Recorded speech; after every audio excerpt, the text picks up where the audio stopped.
হয়, আজি চামনিপাৰা নতুন গাঁৱত আজি আমাৰ জুবিন দাৰ আদ্য শ্ৰাদ্ধ আজি সমগ্ৰ ৰমৰীয়া ৰাইজে আজি আয়োজন কৰিছে আৰু লগতে আমাৰ জুবিন দা যি প্ৰতিমূৰ্তি স্থাপন কৰিছে আৰু এই প্ৰতিমূৰ্তিটো আমাৰ প্ৰায় এবিঘাৰ অধিক মাটি ইয়াত আছে।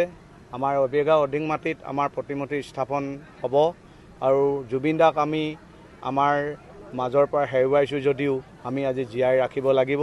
তেখেত এজন ভগৱান ৰূপৰ মানুহ বুলি মই ক'ব বিচাৰোঁ। আমি ভগৱানক সকলো জাতি ধৰ্ম বৰ্গই আমি নামঘৰ মছজিদ আমি মন্দিৰ গীৰ্জাঘৰত আমি ভগৱান বিচাৰিছোঁ। সকলোৱে আমি সদায় ভগৱানৰ ওচৰত পূজা অৰ্পণ কৰি আহিছোঁ। নিজৰ পৰিয়ালটোক আৰু নিজৰ অঞ্চলটোক নিজৰ অসমখনক আমি সুৰক্ষাৰ ক্ষেত্ৰত ভালে কুশলে ৰাখিবলৈ কিন্তু আমি এনেকুৱা এজন ভগৱান বিচাৰি পাইছোঁ যিজন ভগৱান আজি আমাৰ 19 ছেপ্টেম্বৰত ছিংগাপুৰত আমি অকাল বিয়োগত আমি হেৰুৱাবলগীয়া হ'ল। সেই খবৰটো পোৱাৰ লগে লগে সমগ্ৰ অসম স্তব্ধ হৈ গ'ল।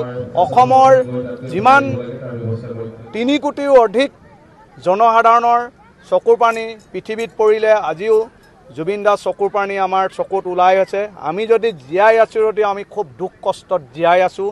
আমি কিন্তু সেই বেদনা অনুভৱ কৰিব এতিয়ালৈকে পৰা নাই। আজি এই জুবিন দাক যি 3 কোটিৰো অধিক আমাৰ অসমৰ মানুহে ধূপ ধূনা জ্বলাই শ্ৰদ্ধাঞ্জলি জনালে পূজা অৰ্পণ কৰিলে মই তেখেতক এজন ভগৱান ৰূপে আমি মানিব বিচাৰোঁ। অসমৰ লগতে ভাৰতবৰ্ষৰ লগতে বিশ্বৰ মানুহে কোটি কোটি মানুহে তেখেতক আজি শ্ৰদ্ধাঞ্জলি জ্বলাই তেখেতক আজি মানিছে আৰু তেখেতক মানি আহিছে। অনাগতৰ দিনত ভৱিষ্যতৰ দিনবোৰক আমি প্ৰতি বছৰে তেখেতক মানি যাম। আজি তেখেতৰ যিটো আজি প্ৰতিমূৰ্তি স্থাপন হৈছে সেই স্থাপনত মই সমগ্ৰ ৰমৰীয়া ৰাইজক ক'ব বিচাৰোঁ তেখেতক এই অঞ্চলটো অতি পৰিষ্কাৰ কৰি ৰাখিবলৈ আৰু সদায় গধূলি ধূপ ধূনা জ্বলাই আমি যি ভগৱানৰ ওচৰত বিচাৰোঁ তেখেতৰ ওচৰত ধূপ ধূনা বিচাৰিব লাগে আৰু তেখেতক ভগৱান স্বৰূপে আজি অমৰ হৈ জীয়াই ৰাখিব লাগিব। আজি তেখেত আমাৰ মাজত নাই যদিও তেখেত জীয়াই আছে, আমাক তেখেতে চাই আছে। আৰু মই এটা কথা ক'ব বিচাৰিছোঁ জুবিন দা গুণবিলাক যিবিলাক তেখেতৰ গুণ আমি কিন্তু জীয়াই থকা অৱস্থাত বুজি পোৱা নাছিলোঁ। যেতিয়া তেখেত আমাৰ মাজৰ পৰা আঁতৰি গ'ল তেতিয়া আমি তেখেতৰ গুণবিলাক বহুত আছে বহুত লুকাই আছিলে তেখেতে প্ৰকাশ কৰা নাছিলে। তেখেতে যি পইচা কমালে যি গান গাই পইচা কমালে তেখেতৰ নিজৰ ওচৰত কিন্তু এতিয়া একোৱেই নাই। অকলে আপোনালোকে দেখিছেই যে তেখেতৰ 10,000 একাউণ্টত আছে। তেখেতে লাখ লাখ টকাৰ আজি দৰিদ্ৰ সীমাৰেখাৰ ৰাইজক আজি যি গৰীব দুখীয়া ৰাইজক তেখেতে বিতাই দিলে। শিক্ষাৰ্থীসকলক পঢ়ুৱালে, ভাল দৰিদ্ৰ সীমাৰেখাৰ ছাত্ৰ ছাত্ৰী দুখীয়া ঘৰৰ ল'ৰা ছোৱালীক পঢ়ুৱালে। যোনে এডমিশ্যন ল'ব পৰা নাছিলে তেখেতলোকক এডমিশ্যন দিলে। যি ৰোগীয়াল আছিলে অসমৰ শদিয়াৰ পৰা ধুবুৰীলৈ সকলো ৰোগীয়াল সকলো বেমাৰ আজাৰ হোৱা মানুহক তেখেতে অসমৰ লগতে অসমৰ বাহিৰতো তেখেতে চিকিৎসা কৰি আজি জীৱিত হিচাপত ৰাখিছে। আৰু তেখেতে ক্ষুদ্ৰ ক্ষুদ্ৰ যি দোকান পোহাৰলৈ সংস্থাপন পোহপাল দি আছিলে এটা পৰিয়াল তেখেতলোকক তেখেতে নতুন জন্ম দিলে, স্থাপন দিলে, তেখেতে সংস্থাপন দিলে নতুনকৈ। তেখেতে আজি চাহ দোকানী লৈ পাণ দোকানৰ পৰা লৈ তেখেতে ঠেলাৱালা ৰিক্সাৱালাক তেখেতে সংস্থাপন দিছে।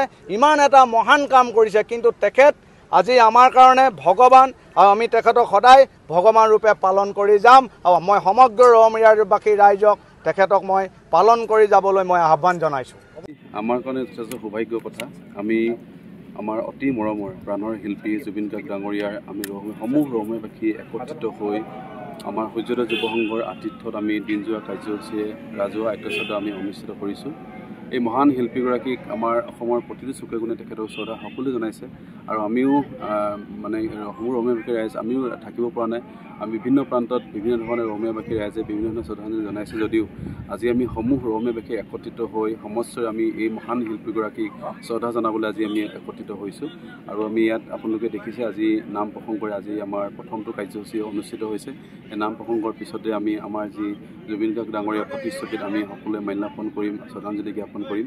আৰু ইয়াৰ পিছতে আমাৰ অতিকৈ মৰমী শ্ৰদ্ধাৰ শিল্পীগৰাকী খুব ধুনীয়াকৈ এটি তাৰ প্ৰতিচিহ্ন হিচাপে আমি আবক্ষ আমি তেখেতসকল আজি আধাৰশিলা স্থাপন কৰা হ'ব। আমি সমূহ ৰমৰীয়াবাসী ৰাইজ একত্ৰিত হৈ লগতে দাঁতিকাষৰীয়া অঞ্চলৰ চাবুৱা বা টিকমে হওক কোৱাৰ্টেলি হওক বা ডিব্ৰুগড় বিভিন্ন অঞ্চলৰ লোকে আমাৰ সহায় সহযোগিতাত এই আমাৰ প্ৰতিমূৰ্তিভাগী আজি আধাৰশিলা স্থাপন কৰা হ'ব আৰু আমাৰ ইয়াৰ পিছতে আমাৰ ধুনীয়াকৈ আমি এখন স্মৃতিচাৰণ সভা অনুষ্ঠিত কৰিছোঁ আৰু স্মৃতিচাৰণ সভাত আমাৰ সমস্ত ৰঙীবাসী ৰাইজ উপস্থিত হ'ব জাতিগোষ্ঠীয় বিভিন্ন অঞ্চলৰ লোক ইয়াত একত্ৰিত হ'ব আৰু খুবেই ভাল লগা কথা হ'ল আমি ইয়াত কোনো ধৰণৰ কাকো আমি মানে আমন্ত্ৰণ নিমন্ত্ৰণ নকৰাকৈও আমি ধুনীয়াকৈ এটা ৰাজহুৱা অনুষ্ঠান সকলোৱে আমাক মানে উদাৰভাৱে একত্ৰিত হৈছে ইয়াত এই শ্ৰদ্ধাৰ শিল্পীগৰাকীক সন্মান জনাবৰ কাৰণে গতিকে খুবেই আমাৰ ভাল লাগিছে আমি সমূহ ৰঙীবাসী ৰাইজ আজি আমি সকলোৱে এখন ৰভাৰ তলৰ জুবিন গাৰ্গ ডাঙৰীয়াৰ কাৰণে আমি একত্ৰিত হ'বলৈ সক্ষম হৈছোঁ গতিকে আমি তাৰ কাৰণে খুবেই সৌভাগ্য মোৰ লগতে আমাৰ এই অঞ্চলৰ মানুহৰ পোনপটীয়াভাৱে সহযোগিতা আছে